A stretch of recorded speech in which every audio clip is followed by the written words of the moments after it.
C채널 뉴스입니다. 지난 45년간 실시되지 않았던 종교인 과세가 이제 곧 시행될 것으로 보입니다.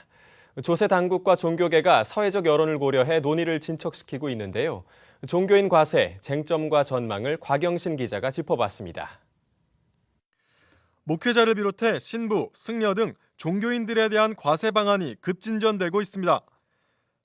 정부가 오는 8일 발표하는 세제 개편안에 종교인 과세 방안이 포함될 예정이기 때문입니다. 기획재정부는 이 같은 종교인 과세 방침을 정하고 현재 각 종교계와 세부 사항을 막판 조율 중인 것으로 알려졌습니다. 기재부가 한국교회 주요 교단에 전한 내용에 따르면 종교인의 소득을 세법상의 기타 소득으로 분류해 과세하는 방안이 유력한 것으로 보입니다. 종교인을 일반 근로자로 보지 않고 성직에 대한 존엄성과 거룩성을 존중해준다는 취지에서입니다. 기타 소득은 근로나 사업소득 등과 달리 일시적, 불규칙적으로 발생하는 소득으로 저작권료, 인세, 강연비 등이 포함됩니다.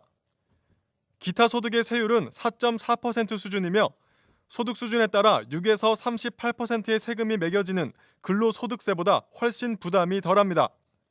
이에 따라 월 300만 원의 사례비를 받는 목회자 4인 가족의 경우 월 13만 2천 원의 세금을 내게 됩니다.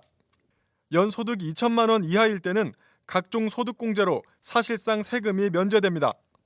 과세가 추진되면 종교인 36만 명 가운데 상당수가 납세 의무를 지게 되며 정부는 연간 1,000억 원 정도의 세수를 얻을 것으로 예상하고 있습니다.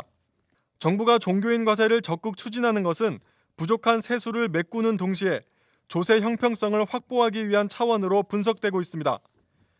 지난해 박재환 전 기재부 장관이 국민 개개인이 세금 부과 대상이라는 관점에서 예외를 인정하기 어렵다고 발언한 이후 정부는 지속적으로 종교계를 설득하며 의견을 수렴해왔습니다. 한국교회도 종교인 과세에 대해 신중하게 검토하고 있습니다. 한국기독교교회협의회는 여러 차례 공청회 등을 통해 목회자의 자발적 세금 납부 방안을 연구해왔으며 대한성공회는 지난해 6월 교계 최초로 교단 차원에서 목회자 납세를 결정한 바 있습니다.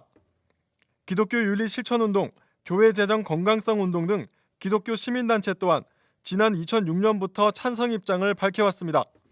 당초 목회자 과세에 반대해왔던 예장 합동총회도 올해부터 정부와 의견을 교환하고 공청회 등을 개최하며 심사숙고하는 모습을 보이고 있습니다. 한편 과세 방법 등 세부적인 내용에 있어서는 교계 안에서도 엇갈린 반응이 나오는 것으로 관측되고 있습니다. 특히 목회자 과세를 기타 소득으로 분류한 것과 관련해 일반 근로자에 비해 특혜를 주는 게 아니냐는 의견부터 대형교회와 중소교회 목회자들 간의 형평성도 어긋난다는 우려까지 제기되고 있어 앞으로도 상당 기간 더 깊은 논의가 불가피할 것으로 보입니다. C채널 뉴스 곽영신입니다.